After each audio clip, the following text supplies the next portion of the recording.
அதாவது உன் கம்பெனில ஸ்டாஃப் யாரோ ஒருத்தர் இதுல இன்வால்வ் ஆயிருக்காங்க. இல்லைன்னா கம்பெனி லெட்டர் பேடு எப்படி மகான் சொல்லப்படுற அந்த ஆள்கிட்ட போகும்? கரெக்டா சொன்னீங்க மாமா. இந்த பாயிண்ட் நான் யோசிக்கவே இல்லை.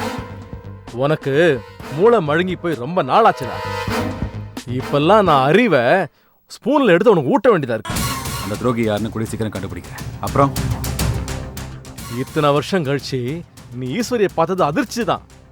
அவ ஒதுங்கிட்டா குறுக்க வரமாட்டான்னு நாம நினைச்சோம். ஆனா வந்துட்டா. சரி விடு, பாத்துக்கலாம். இளவரசி அவ பாதுகாப்புல இருக்கிறது ஒரு விதத்தில் நமக்கு நல்லதுதான். எப்படி? இளவரசி வேற எங்கேயும் ஓடி ஒளிய மாட்டா. ஸ்டடியா ஒரு இடத்துல நிப்பா. நமக்கும் அதான் நல்லது. நல்லா பலத்தை சேகரிச்சுட்டு போய் அவளை தூக்கிட்டு வரதுக்கு அதான் வசதி. இல்லைன்னா அவளை தேடி நாம ஓடிக்கிட்டே இருக்கணும்டா. சரி, அப்புறம்? மகா விஷயம் ரொம்ப குழப்பமா இருக்குடா. அவன் உயிரோட இருக்காளா இல்லையான்னு தெரியலையே. அதனால அந்த விஷயத்துல நீ போலீஸ்கிட்ட போயிரு. கமிஷனர்கிட்ட போய் பஞ்சாயத்து வை. என்ன மாமா விளையாடுறீங்களா? நானாவது போலீஸ் கிட்ட போறேன். ஷாம், ஒரு திருடன் பிரமாதமா திருடிட்டு இருக்கா வச்சுக்குவேன். மாமா ஒன்ன சொல்லப்பா, ஒரு உதாரணத்துக்கு சொன்னடா. ஒரு நாள் கூட்டம் மொத்தமா சேர்ந்து அவனை பிடிச்சிரும். தர்ம அடி கொடுக்க போற நேரத்துல அவனே போலீஸ்க்கு போன் பண்ணி என்னை காப்பாத்துங்கன்னு கதறுவான். போலீஸ் வந்து அவனை ஜனங்க கிட்ட இருந்து காப்பாத்தி கூட்டிட்டு போயிடும். மத்தபடி நான் உன்னை திருடன்னு சொல்லிட்டேன்னு நீ வருத்தப்படாத ஷாம். இங்க எவனும் யோக்கியம் இல்லடா. எல்லாருமே ஒரு விதத்துல திருடனுங்க தான். அதுக்காக நம்ம கமிஷனர் கிட்ட போனா என்ன ஆகும்? நான் சொல்றத மட்டும் நீ செய். நீ கமிஷனர் கிட்ட போய் மகா விஷயத்தை விலாவாரியா சொல்லு. உனக்கு தமிழரசி, ராஜசேகர், சொரூபன், அசிஸ்டன்ட் கமிஷனர் சண்முகம், இந்த 4 பேர் மேலேயும் டவுட்னு ஒரு பஞ்சாயத்து வை. அப்படி வச்சா நான் ஒரு கணக்கு பண்ணி வச்சிருக்கேன்டா. அந்த கணக்கு சரியா ஒர்க் அவுட் ஆனா இந்த பஞ்சாயத்துல தீர்ப்பு நமக்கு சாதகமா வரும். கண்ணை மூடிட்டு கிணத்துல விட சொல்றீங்க. சரி, குதிக்கிறேன். உனக்கு தான் நீச்சல் தெரியும்ல, அதை மறந்துடாத ஷாம். கடல்ல தூக்கி போட்டாலும் நீ கில்லி மாதிரி நீந்தி வருடா மருமகனே, போ. முயற்சி பண்றேன். நான் வரேன்.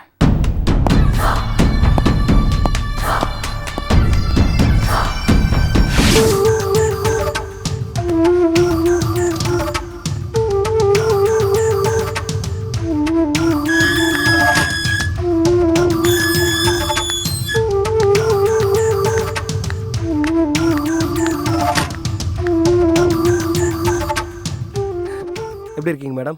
அடடடடா, வாங்க வாங்க வாங்க வாங்க மிஸ்டர் சண்முகம், ப்ளீஸ். என்ன துணியெல்லாம் மடிச்சிட்டு இருக்கீங்க? ஊருக்கு எங்கேயாவது கிளம்புறீங்களா? ஆமாம், பெங்களூர் கிளம்பிட்டு இருக்கேன். நல்ல வேளை இன்னைக்கு வந்தீங்க. நாளைக்கு வந்திருந்தீங்கன்னா நான் இருந்திருக்க மாட்டேன். ஓ, என்ன ஷாம் பார்க்க வந்திருந்தான். மகா சம்பந்தமா ஏதோ லெட்டர் வந்திருக்கு அப்படின்னு சொன்னா. அதுவும் இல்லாமல் அந்த லெட்டர் நான் தான் எழுதியிருப்பேனுங்கிற சந்தேகமும் அவனுக்கு இருக்கிறதா சொன்னான்.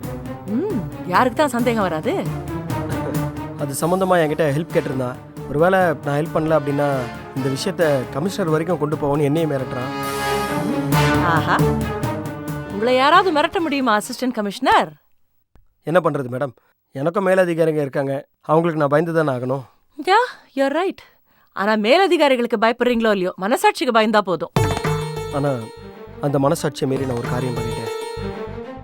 மகா என்கிட்ட ஃபோனில் பேசினா அப்படின்னு ஷாம் கிட்ட போய் சொல்லிட்டேன். அதை கேட்டு அவன் ரொம்ப அதிர்ச்சி ஆயிட்டான். ஏசி சார், அந்த ஷாம் அதிர்ச்சி ஆகணும், குழப்பம் வரணும், டென்ஷன் ஆகணும். டென்ஷனோட உச்சத்தை தொட்டு கடைசியில் இந்த சொத்தே எனக்கு வேண்டான்னு அவன் முடிவுக்கு வரணும். அதுதான் நமக்கு வேணும். அதெல்லாம் ரைட்டு தான். ஆனால் சில விஷயங்களில் நான் உங்களோடையும் சொரூபனோடையும் கன்வின்ஸ் ஆகலை. ஏன்னா நீங்கள் 2 பேருமே லாயர்ஸ். நீங்கள் ஒருதலை பட்சமாக இருப்பீங்க. உங்கள் கட்சிக்காரங்கன்றதுனால அவங்க பக்கம் நீங்கள் முடிவு எடுக்கிறதுக்கு வாய்ப்பு இருக்கு. Excuse me, I am not a lawyer now. I am a loyal house wife தோ. இருக்கட்டும் மேடம், நான் பொதுவாக தான் சொன்னேன். ஆனால் என் சூழ்நிலை வேறு மாதிரியானது. ஒரு போலீஸ்காரன் பாதிக்கப்பட்டவங்க பாதிக்கப்படாதவங்கன்னு 2 பேரையுமே நான் சரிக்கு சமமாக தான் பார்த்தாகணும். ஸோ என்ன மேடம் இப்படி சொல்கிறீங்க? சொரூபன் திடீர்னு ஒரு நாள் எனக்கு ஃபோன் பண்ணார். ஃபோன் பண்ணி உங்களை ஷாம் பார்க்க வருவார், அதுவும் ஒரு லெட்டரோடு வருவார், அது மகா சம்மந்தமான லெட்டர் அப்படின்னு சொன்னார். அதுவும் இல்லாமல் ஷாம் கிட்ட மகா உங்களுக்கு ஃபோன் பண்ணதா ஒரு பொய் சொல்லுங்கள் அப்படின்னு சொன்னார். நானும் சொரூபன் கிட்ட எதுக்காக அப்படி சொல்கிறீங்கன்னு கேட்டேன். எல்லா விஷயத்தையும் நான் நேரில் வந்து சொல்கிறேன் அப்படின்னு சொன்னார். ஆனால் சொரூபன் நேரில் வரத்துக்கு முன்னாடியே ஷாம் வந்துட்டான். எனக்கு என்ன செய்யறதுன்னே தெரியல. சரின்னு சொரூபன் சொன்ன மாதிரியே மகா எனக்கு ஃபோன் பண்ணான்னு ஒரு பொய்யை சொல்லி சமாளிச்சிட்டேன். அதுல எந்த தவறும் கிடையாது சண்முகம். ஆனால் சொரூபன் எதுக்காக அப்படி சொல்ல சொன்னாருன்னு எனக்கு தெரியணும். மகா விஷயத்தில் என்ன தான் நடக்குது? மகா ஏதோ செக்கில் சைன் பண்ணி பேங்க்லேருந்து பணம் எடுத்ததா சொல்கிறாங்க. ஷாமுக்கு மகா கிட்டேருந்து லெட்டர் வந்ததா சொல்கிறாங்க. என்ன மேடம் நடக்குது? என்ன நடக்குதா? ஒரு அநீதி நடந்த இடத்துல இப்ப நியாயம் நடக்குது. Mister AC sir, as you know, குற்றவாளிகளை பிடிக்கிறதுக்கு சாட்சிகள் தடயங்களை யூஸ் பண்ணி அவங்கள பிடிச்சு அரெஸ்ட் பண்ணுவோம், தண்டனையும் வாங்கி கொடுப்போம். ஆனா சில குற்றவாளிகள் பயங்கர இன்டெலிஜென்ட்டா செயல்படுவாங்க. தங்களுடைய பணபலம், புத்திசாலித்தனம் இதெல்லாத்தையும் வச்சு சட்டத்தை தங்க பக்கம் வளைச்சு தப்பிக்கவும் தப்பிப்பாங்க. இந்த கேட்டகரியை தான் ஷாம் சேர்ந்தவர். இப்படிப்பட்ட ஒரு கிரிமினலை பிடிக்கணும்னா நாங்க சில நாடகங்கள் போட்டாகணும். அதுக்கு எங்களுக்கு உங்களுடைய சப்போர்ட் கம்ப்ளீட்டா தேவைப்படும். மேடம், நான் ஒன்று சொன்னால் நீங்கள் தப்பாக எடுத்துக்கூடாது. ஷாம் மகாவுடைய சொத்தை இளவரசி அணைக்கிட்ட இருந்து மிரட்டியோ இல்லை சட்டவிரோதமாவோ வாங்கலை. இளவரசி அணை இந்த ஊரை விட்டு போகணும்னு முடிவு பண்ணாங்க. இந்த சொத்தை ஷாம் கிட்ட ஹேண்ட் ஓவர் பண்ணணும்னு கூப்பிட்டு பேசினாங்க. அப்போ ஷாம் இந்த சொத்து வேணான்னு சொல்லியோ இல்லை இந்த சொத்து நியாயமா ஷாமுக்கு தான் சேரணும் அப்படின்னு பிடிவாதமா இளவரசி அணை தான் ஷாம் கிட்ட இந்த சொத்தை கொடுத்தாங்க. ஆமா, அப்போ நீங்களும் கூட இருந்தீங்க. அஃப்கோர்ஸ் இருந்தேன். அப்படி இருக்கும்போது ஷாம் இந்த சொத்தை அனுபவிக்க கூடாது, அதை தடுக்கணும், அவன் இந்த சொத்தை கொடுத்துட்டு ஓடணும் அப்படின்னு நீங்க எல்லாரும் ஒரே அணியா செயல்படுறீங்க. அவன் அங்க சொத்து கேட்டா அவன் வேணாம் தானே சொன்னான். அவன் கிட்ட கம்பல் பண்ணி சொத்தை கொடுத்தது யாரு? நீங்க எல்லாரும் தானே. இப்ப அதை அனுபவிக்க முடியாம தடுக்கிறீங்க. இது எந்த விதத்துல நியாயம்? உங்க பக்கம் நியாயம் இருக்கிறதா எனக்கு தெரியல மேடம். ஓகே ஏசி சார், இப்படி யோசிங்களே. ஒரு 5 வயசு பிஞ்சு குழந்தை பார்க்ல விளையாடிக்கிட்டு இருக்கு. அத கூலிக்கு ஏவப்பட்ட 2 ரவுடிங்க ஈவ இறக்கம் இல்லாம துப்பாக்கியால சுட்டுடுறாங்க. ஏவி விட்டது யாரு? ஷாம். குற்றவாளிய உங்களுக்கே அடையாளம் தெரியும் போது, அதுவும் அந்த பிஞ்சு குழந்தை உங்க சொந்த அண்ணன் சுப்பிரமணியோட குழந்தை ராஜலட்சுமியா இருக்கும்போது நீங்க ஏன் ஷாம் மேல இன்னும் ஆக்ஷன் எடுக்கல? இதுக்கு பதில் உங்களுக்கே தெரியும். பாதிக்கப்பட்ட இளவரசி எந்த புகாரும் தெரியலையே. சட்ட ரீதியா விட்டுருங்க, தார்மீக ரீதியா இதை பாருங்க. ஓகே, இளவரசி தனக்கு சொத்து வேண்டாம்னு பத்திரப்பவரை ஷாமுக்கு எழுதி கொடுத்துட்டான். ஓகே, அவ பாட்டுக்கு தம் வழியில போய்கிட்டு இருக்கான். அவளை நடுவழியில தடுத்து அந்த குழந்தைய கொலை செய்ய போனது யாரு? ஏன் போனா? அந்த பிஞ்சு குழந்தை என்ன பாவம் பண்ணிச்சு? இப்போ பிரச்சனைய முதல்ல கிளப்பினது யாரு? ஷாம். இதுக்கப்புறம் அந்த ஷாம நம்ம ஏன் சும்மா விடணும்? ஒருத்தன் சொத்தெல்லாம் வாங்கிப்பானா, 5 வயசு குழந்தைய கொலை பண்றதுக்கு முயற்சி பண்ணுவானா. சட்ட ரீதியா எந்த ப்ரூஃபும் இல்ல, அதனால ஒண்ணும் பண்ண முடியாதுன்னு விட்டுருவோமா. தார்மீக ரீதியாவும் ஏதாவது செய்யறதுக்கு விருப்பம் இல்லைன்னு சொன்னா இது எந்த விதத்துல நியாயம் சார்? கன்னத்துல அடிக்கிறவனெல்லாம் மன்னிக்கணும்னா கோர்ட்டு கதவை தான் ஃபர்ஸ்ட் நம்ம மூடணும். எதுக்காக சட்டம் இருக்கு? வழக்குகள் எதுக்கு இருக்கு? நியாய தர்மங்கள் எதுக்கு இருக்கு? ஷாம சட்ட ரீதியா தண்டிக்க முடியாதுங்கிறதுனால தார்மீக ரீதியாவது தண்டிக்கலாமேன்னு நீங்க முடிவு எடுத்துட்டீங்க, அப்படிதானே? Yes, why not? Why not, I ask you? இத பாருங்க சார், நியாயத்தை சில காலம் அடக்கி வைக்கலாம், ஆனா ஒடுக்கி வைக்க முடியாது. சில பாடங்களை கத்து கொடுக்கணும்னா அதுக்கு சில தவறுகள் செய்யணும்னா அது தப்பே கிடையாது சார். அதை செய்யறத பத்தி எனக்கு எந்த குவாம்ஸும் கிடையாது. And you are welcome to the club. இதுக்கு நான் தேங்க்ஸ் சொல்லாமா இல்லைன்றது கூட எனக்கு தெரியல. எனக்கு ஒரே ஒரு டவுட் தான், அதை மட்டும் கிளியர் பண்ணுங்க. தயவு செய்து அதை மட்டும் கேட்றாதீங்க சார். நான் இன்னும் கேள்வியே கேட்கலையே. நீங்க என்ன கேட்க போறீங்கன்னு எனக்கு தெரியும். மகா உயிரோட இருக்காளா இல்லையா?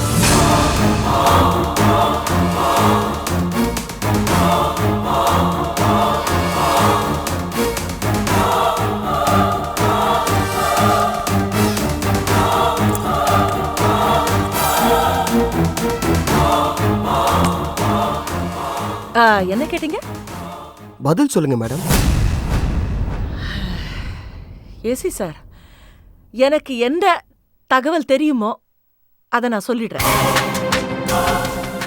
சொரூபன் யுஎஸ்க்கு இங்க இருந்து போகிறதுக்கு முன்னாடியே உங்க அண்ணன் சுப்பிரமணி இறந்துட்டார். மகாலட்சுமி அப்ப உயிருக்கு போராடிக்கிட்டு இருந்தா. ஸ்வரூபன் அடுத்த முறை எனக்கு ஃபோன் பண்ணும்போது மகாலட்சுமி இறந்துட்டான்னு சொன்னான். அவ்வளவுதான் எனக்கு தெரியும். அதை நான் எல்லார்கிட்டையும் பாஸ் ஆன் பண்ணிருக்கேன். அதனால மகாலட்சுமி இறந்து போயிட்டதாக நான் நினைக்கிறேன். நான் நம்புறேன். ஆனா ஏசி சார், மகாலட்சுமி இறக்கறதுக்கு முன்னாடி ஒரு ரகசியமான ரொம்ப முக்கியமான விஷயம் நடந்திருக்கு. ஏன்னா மகாலட்சுமி ஒரு லெட்டர் எழுதி வச்சுட்டு போயிருக்க. எக்காரணத்தினாலும் எந்த சிச்சுவேஷன்லயும் அவ இறந்துட்டான்னா அவ பாடி கூட இந்தியாவுக்கு எடுத்துட்டு வரக்கூடாதுன்னு இந்த லெட்டரை அவ ஆக்சிடென்ட்டுக்கு முன்னாடி எழுதியிருக்கா. which means அவளுக்கு ஆபத்து இருக்குன்றத முன்னாடியே தெரிஞ்சு வச்சுக்கிட்டு தான் அவன் இந்த லெட்டர் எழுதியிருக்கா. அப்படின்னா மகாவுக்கு சுப்பிரமணிக்கு நடந்தது விபத்தா இல்ல சதி திட்டமா? ஏசி சார், அது ஒரு ஆக்சிடென்ட்டா இருந்தா அப்படியே விட்டுறலாம். பட் திங்க் ஆஃப் திஸ், ஒருவேளை மகாலட்சுமி சுப்பிரமணிய கொலை பண்ண சதி திட்டமாக இருந்ததுன்னா இருந்தா இருந்தா ஒண்ணு, அந்த சதி திட்டத்தை தீட்டினது யாரு? 2, சதிய செயல்படுத்தினது யாரு? 3, அதை செயல்படுத்த சொன்னது யாரு? இதுக்கான விடை எனக்கு தெரியாது. ஒருவேளை சொரூபனுக்கு விடை தெரிஞ்சிருக்கலாம். மகா இறந்து போறதுக்கு முன்னாடி சொரூபனுக்கும் மகாலட்சுமிக்கு நடுவுல நிச்சயம் ஏதோ ஒரு ரகசிய ஒப்பந்தம் நடந்திருக்கணும். சொரூபன் அதை என்கிட்ட சொல்ல மறைக்கிறாரு. I don't know why. ஆனா அது என்னன்னு சொரூபனே வாயை திறந்து என்னைக்கு சொல்றாரோ அன்னைக்குதான் மகாலட்சுமி உயிரோட இருக்காளா இல்லையா, அவ சாகறதுக்கு முன்னாடி என்ன நடந்ததுங்கிற விஷயங்கள்லாம் வெளியே வரும். அது எத்தனை பேர் தலையை உருட்ட போகுதுன்னு எனக்கு தெரியல. நீங்க சொன்னதுக்கு அப்புறம் தான் எனக்கு இந்த ஆங்கிலையும் யோசிக்கணும்னு தோணுது. நான் சொரூபன் சொன்ன மாதிரி ஷாம் கிட்ட மாவுடைய வாய்ஸை கேட்டதை சொல்லிட்டேன். இப்போ நான் அதை எப்படி சமாளிக்கிறது? ஓகே, அதை சமாளிக்கிறதுக்கு ஒரு டிப்பு தரேன். ஆனா the funny thing is, இத ஷாமியே யோசிக்கலன்னு எனக்கு தெரியல. எனிவே, நான் சொல்றபடி சொல்லுங்க, உங்களுக்கு பிரச்சனை வராது.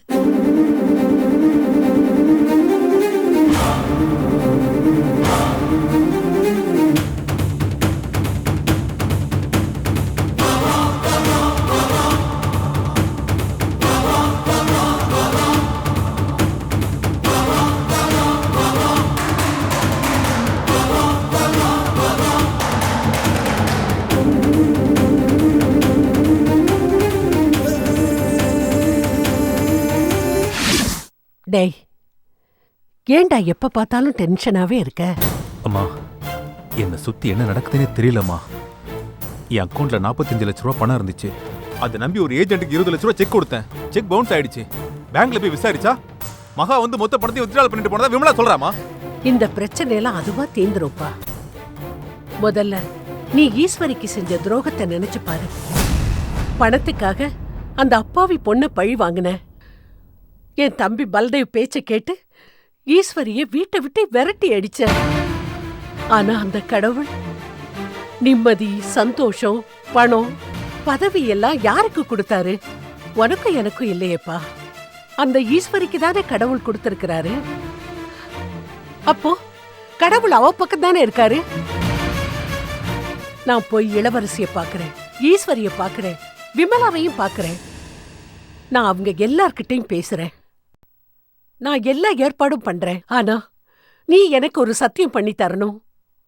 பணத்துக்காக தப்பான வழியில போக மாட்டேன்னு நீ முடிவெடுக்கணும். அம்மா, முதல்ல மகா உயிரோட இருக்காளா இல்லையான்னு எனக்கு தெரியணும். எனக்கு எதிராக சதி திட்டம் தீட்டுற கும்பல் யாருன்னு நான் கண்டுபிடிக்கணும். என் அக்கௌண்ட்ல இருந்து மொத்த பணத்தை எடுத்தது யாருங்கிறத நான் தெரிஞ்சுக்கணும். இதெல்லாம் தெரியற வரைக்கும் என்னால எந்த முடிவும் எடுக்க முடியாது. என் அக்கௌண்ட்ல இருந்து பணத்தை எடுத்தது யாருங்கிறத விமலாட்ட கேட்டு சொல்லுமா. அப்படின்னா மகா ஒருவேளை உயிரோட இருந்தா அவகிட்ட இந்த சொத்தை எல்லாம் கொடுத்துட்டு நீ திருந்திருவ. அதுக்கப்புறம் ஈஸ்வரியோட சேர்ந்து வாழலாம் இல்லையா? முதல்ல மகா கிடைக்கட்டும், அதுக்கப்புறம் பார்க்கலாம்.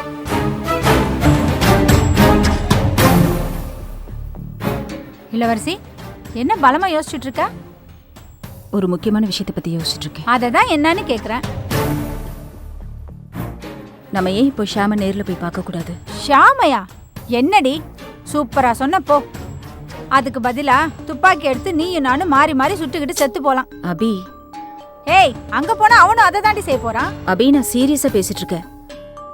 இன்னும் எத்தனை நாளைக்கு நாம அவனுக்கு பயந்து இப்படி ஓடி ஒளிய போறோம்? எவனோ ஒருத்தனுக்காக நான் ஏன் என் குழந்தைய பிரிஞ்சிருக்கணும்? ஏய், உன் உயிருக்கோ இல்ல என் உயிருக்கோவா நம்ம பயந்துட்டு இருக்கோம்? ராஜலட்சுமிக்காக தானே பயந்துட்டு இருக்கோம். ஆமா, ஆனா அதுக்கு ஒரு முடிவு வேண்டாமா? எத்தனை நாளைக்கு இப்படியே இருக்கிறது? நான் ஷாம போய் பார்க்க போறேன், ஆனா தனியா இல்ல. பின்ன தமிழரசி மேடம், சண்முகம், சொரூபன், ராஜசேகர் சார், விமலா மேடம்னு இப்படி எல்லாரும் ஒட்டுமொத்தமா போய் பார்க்கலாம். எல்லாரையும் மீறி அவனால என்ன பண்ணிட முடியும்? ஏய், என்னடி பேசுற நீ? எனக்கு ஒன்னும் புரியல. அதுக்கான நேரம் இது இல்லைன்னு தான் நான் சொல்லுவேன். ஏன்? நீயும் நானும் போக வேண்டிய அவசியமே இல்லை இளவரசி. ஷியாமோட அழிவு அங்க ஏற்கனவே ஆரம்பிச்சிருச்சு. அதுக்கான காய தனி ஒரு ஆளா தமிழரசி மேடம் நடத்த ஆரம்பிச்சிட்டாங்க. எப்படி? புதுசா ஒரு புயல் உருவாகி ஷியாம நோக்கி நகர ஆரம்பிச்சிருச்சு. அந்த புயலுக்கு பேரு மகா புயல். மகாவா? ஆமா, மகா தான் இறந்து போயிட்டாளே, அவ என்ன ஆவியாவா வந்திருக்கா? அவ உயிரோட இருக்காளா இறந்துட்டாளாங்கிறது இன்னும் உறுதி செய்யப்படாத தகவலா இருக்கு. உறுதி செய்யப்படாத தகவலா? ம், நீங்க தானே சுப்பிரமணி சார் மகா 2 பேரும் இறந்து போயிட்டதா எங்க கிட்ட சொன்னீங்க. சுப்பிரமணி இறந்தது உறுதி. ஆனா மகா ஒரு வேளை திரும்பி வந்துட்டாளோ அப்படின்னு சந்தேகப்படுற சில சம்பவங்கள் நடந்துகிட்டு இருக்கு. ஷாம் கம்பெனி பணம் மகா கையெழுத்து போட்ட ஒரு ஆளால பேங்க்ல இருந்து டிராப் பண்ணப்பட்டிருக்கு. ஷாம்க்கு மகா கையெழுத்து போட்ட லெட்டர் கிடைச்சிருக்கு. ஈஸ்வரி, இது எப்படி சாத்தியம்? அப்ப மகா சாகலையா?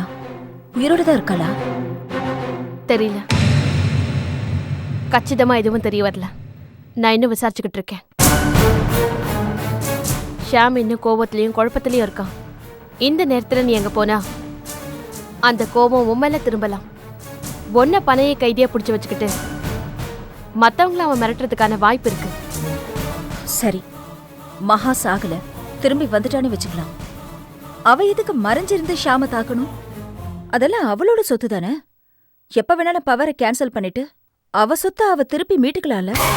அப்புறம் மறுபடியும் ஷாம் தொந்தரவு பண்ணுவான். மறுபடியும் போய் அவன் கூட மண்ணு கட்டிட்டு நிக்கணும். நீ சொல்றது தற்காலிக தீர்வு இளவரசி. அங்க யாரோ ஒருத்தர் இந்த பிரச்சனைக்கு நிரந்தரமான ஒரு தீர்வை தேடிக்கிட்டு இருக்காங்க. அது யாரு? மகாவா? மகா உயிரோட இருந்தா அது மகாவா இருக்கலாம். மகா உயிரோட இல்லைன்னா மகா சார்பா அது வேற யாராதான் இருக்கலாம். மகா சார்பில் இளவரசி விட்டா வேற யார் இருக்கா? இந்த கேள்வியை நானே கேட்டுக்கிட்டு இருக்கேன். எனக்கே இன்னும் பதில் தெரியல. ஒருவேளை விமலா மேடம்க்கு தெரியுமா? அவங்களுக்கு ஏதோ ஒரு ரகசியம் தெரிஞ்சிருக்கு. ஆனா அதை என்கிட்ட இருந்து மறைக்கிறாங்க. இப்போ என்ன பண்றது? எனக்கு ஆஃபீஸ்ல ஒர்க் இருக்கு. நான் இப்ப கிளம்புறேன். என்ன பண்ணலான்னு நீங்க 2 பேருமா யோசிங்க. ஆனா ஷாம் பக்கம் மட்டும் போயிடாதீங்க. பிகாஸ் அது டேஞ்சர் ஜோன். தேவையில்லாத பிரச்சனை வரும்.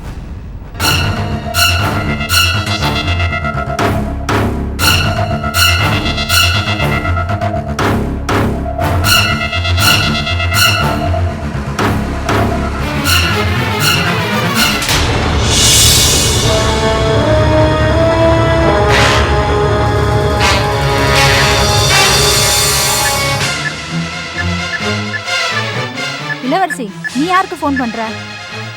ஈஸ்வரி தமிழரசி மேடம் பேரை தானே சொல்லிட்டு போனா. அவங்க பெங்களூர்ல இருக்காங்களா இல்ல சென்னையில இருக்காங்களான்னு தெரிஞ்சுக்கலாம்.